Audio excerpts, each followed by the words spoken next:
আমার মতন বউ রেখে ও কক্সবাজারের দেশের মেয়ে ছেলে দেখে, ফিগার দেখে।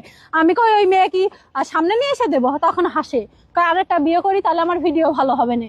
তাহলে ওর ও কি মানুষ না জানোয়ার? কম আমার কৃষি কম আছে, কৃষি কম আছে ওর কাছে। শোনেন ফোন দিয়ে, কম পাজি নয়, একটা পাজি এক নম্বর লুচছে, একটা বিয়াদ্দ। ভাই নামাজ কালাম পড়ে না, মানুষের দেখাই থাকলে দেখে শুনে তো বিয়ে করেছে। কম আছে না বেশি আছে ও তো জানে। কারণ কারণ ওর বিজনেসের মূলই এক একটা বিয়ে করে এক একটা ছাড়বে। ওর আর কেউ মুখ ভরে মত পেও না, আর কেউ বিয়ে করবে না ওর।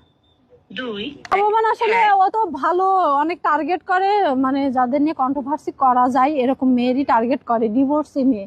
ও যদি আনমেরিড বিয়ে করে তাহলে কিন্তু কন্ট্রোভার্সি খুব কম হবে, একদিন হবে। যে আলম হাসান আনমেরিড মেয়ে বিয়ে করে নিয়ে সংসার করছে একদিন থেকে 2 দিন, কিন্তু ডিভোর্সি মেয়ে বিয়ে করলে কন্ট্রোভার্সি অনেক হবে। দুধ দিয়ে গোসল করে প্রতিদিন দুধ খেয়ে বেড়ায়, দুধ দিয়ে গোসল করার বালের কথা কন।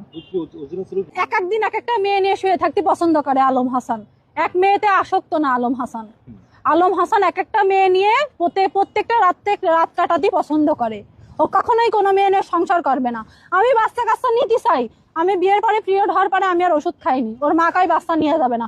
তার মানে ওর মারও একটা ব্যবসা, যে আবার নতুন একটা বউ আসবে আর টাকা পয়সা দাও, R15 কিনে দাও, লাল কালারের সাদা কালারের R15 কিনে দাও, ব্যাংকে টাকা আছে উঠাই নিয়ে এসে দাও, সোনা দাও, গহনা আছে নিয়ে এসে দাও। আমার মেয়ের এসে দেখেন, ও বলবে যে ওর মারিছে। আমার গলায় দাগ আছে? গলায় কি দাগ আছে? আমার প্রতিনিয়ত মারধর করে ও। বিয়ের 3 দিন পরে, 3 দিন খুব ভালো ছিলাম, তারপরে তো মারধর করে। বিভিন্ন মেয়ের কাছে যাই, হেসে বেসে ওর বোর বানায়। ও তো হেসে বেসে নিয়ে রাত কাটাতে পছন্দ করে। ওর কপালে কি ভালো মেয়ে ছেলে হবে নাকি? ও তো বেশে যে যেরকম আল্লাহ বলেছে তুমি যেরকম তোমার জীবন সঙ্গী হবে সেরকম। তো ও তো মাগি খোর, তো ওর কি ভালো বউ মানুষ বিয়ে দেবে নাকি ওর সাথে ভালো মেয়ে ছেলে? কিভাবে আশা করে ভালো মেয়ে বিয়ে করবে? কিভাবে আশা করে? আপনারা